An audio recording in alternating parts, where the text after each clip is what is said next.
जिब्रै नं चिरांदुवार इउपिपिएल ब्लकनि सिङाव गासै गं 18 Indian child development service anganwadi सेन्टारखौ बेखेवदों। चिरां जिल्ला देवस्रि भिसिडिसिनि सिङाव थानाय देवस्रि गेजेर फरायसालिजों लोगोसे गासै 18 गं अंगनवाड़ी सेन्टार बेखेवनानै होदों। 14 नं चिरांदुवार इउपिपिएल ब्लकआ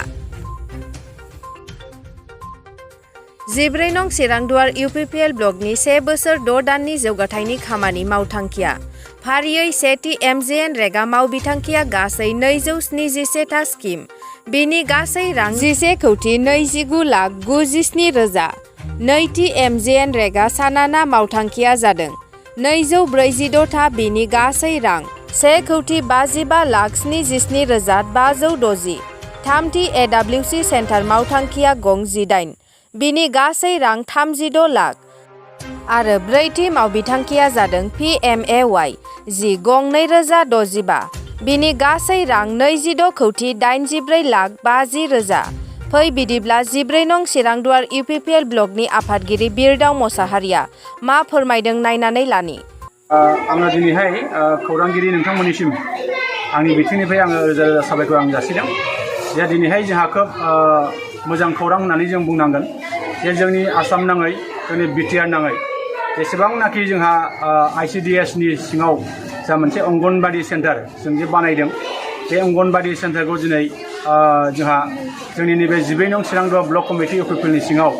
जों दिनै गासै 9 था BCDC दङमोन। बे 9 था BCDCनि सिङाव जोंहा गासै गं 18 था ICDS जोंहा नैबे अंगनवाड़ी सेन्टार जों लुफुंनाय जाबाय। बे लुफुंनाय जे न' बेखौ जोङो दिनैहाय बेखेवनाय जोङो खालामनाय जाबाय। बे बेखेवनायनि गेजेरजों जों बेखौनो रायजो राजाफोरनिसिम मोनसे गोजोननाय फोरमायगोन जाहाथे बे अंगनवाड़ी सेन्टाराव जाहाथे जोंनि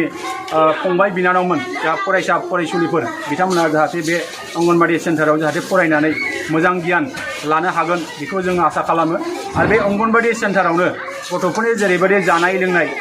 बे हाबाफारिया जाहाथे मोजाङै जायो बेखौ जोङो साफ्रोमबो जोंनि अंगनवाड़ी वार्कार बिथांमोनखौ हेल्पार बिथांमोनखौ जोङो खावलायगोन आरो जोंनि सरकार साइडनिफ्राय बिनि सायाव मोजाङैनो जोथोनखौ लानायनि जे हाबाफारि बेखौ खालामगोन बेखौ जोङो मिजिं खालामो। दिनैहाय जोङो 14 नं चिरांदुवार ब्लक कमिटि इउपिपिएलनि सिङाव जोङो दा आङो मोनसे नैबे सिमला बागान गुदि फरायसालियाव दा मोनसे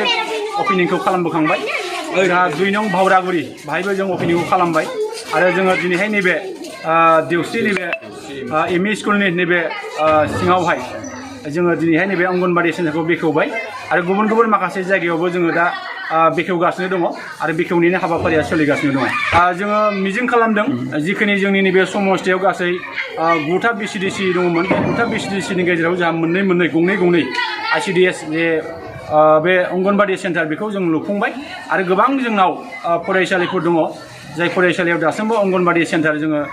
खालामनो हानाय जायाखै बा बेबायदि अंगनवाड़ी सेन्टार जोङो लुफुंनो हानाय जायाखै। बेखौ जोङो लासै लासै फैबाय थानाय समाव बेखौ लुफुंनायनि थाखाय जोङो जोंनि हाबाफारिया सोलिबाय थागोन। आङो बेखौ खोब दिनैनि बे हाबाफारिनि गेजेरजों मोनसे रायजो राजाफोरनिसिम मोनसे मेसेज होनो लुबैदों जे जोंनि बिटिआर सरकारा प्रमद बर' दैदेननाय सरकारा दिनै 1 बोसोर खावसे जा सम बारलांबाय 1.5 बोसोर जोंनि समाया बारलांबाय। बे 1.5 बोसोर समनि गेजेरावनो जोंनि नैबे समस्थियाव गोबां जौगानायनि हाबाफारि जों दिनै मोननो हादों। दा बेखौ नायोबा आङो समस्ति हिसाबै दिनैहाय आङो बुंनो लुबैदों जे जोंनाव टटेल MGM रेगानि खामानिया गासै 271 बेबादि जोङो दिनैहाय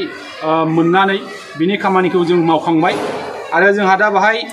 फैसाया फैदोंमोन 11,29,97,000 बेखौ जोङो निसय नैबे MGM रेगानि खामानियाव जोङो बाहायनो हाबाय मावफुंनो हाबाय। बेयो जोंनि थाखाय खोब गोजोनथाव बाथ्रा आरो जों बाहाय बुंनांगोन जोंहा नैबे समस्तिनि सिङाव गासै 246 था जोङो सानाना जोङो स्किम मोननाय जादोंमोन। दा बिनि गेजेराव जोंहा बाहाय फैसाया फैदोंमोन 15,57,560 बे फैसाखौ जोङो सानानायाव जोङो बाहायनो हाबाय आरो बेखौ जोङो रायजो राजाफोरनिसिम जोङो बेखौ होनो हाबाय। बे मोनसे आरो जोंहा नैबे जोंनि समस्थियाव गासै अंगनबादि सेन्टारा गासै 18थामोन बे 18थानि गेजेराव जोंहा दा 3,60 लाख जोङो बिनि मोनसे खामानिखौ जोङो मावफुंनो हानाय जाबाय बेखौ जोङो गोजोननाय मोन्दों आरो बेजों लोगोसे जोंहा नैबे जोंनि 12 नं चिरांदुवार समस्थियाव 9था बिसिडिसियाव गासै 2065टा जोंहा PMAY खासा न' मोननो थांगासिनो दङ दा बेखौ नायोबा जोङो 26,84,50,000 बिनि थाखाय मोनसे न'नि खामानि जानो थांगासिनो दङ आरो बेखौनो आङो खावलायगोन रायजो राजाफोरनिसिम बेल' नङा जोंहा गोबां माखासे आसनिफोर जोङो होगासिनो दङ आरो होलांबाय थागोन आरो नोंथांमोनखौ जोङो खावलायबाय जाहाथे खुनु मोननाय मोनैखौ लानानै जाहाथे गोसोआव दुखु मोननाय गाज्रि मोननाय सोंखारिनाय बेखिनिखौ जाहाथे खालामा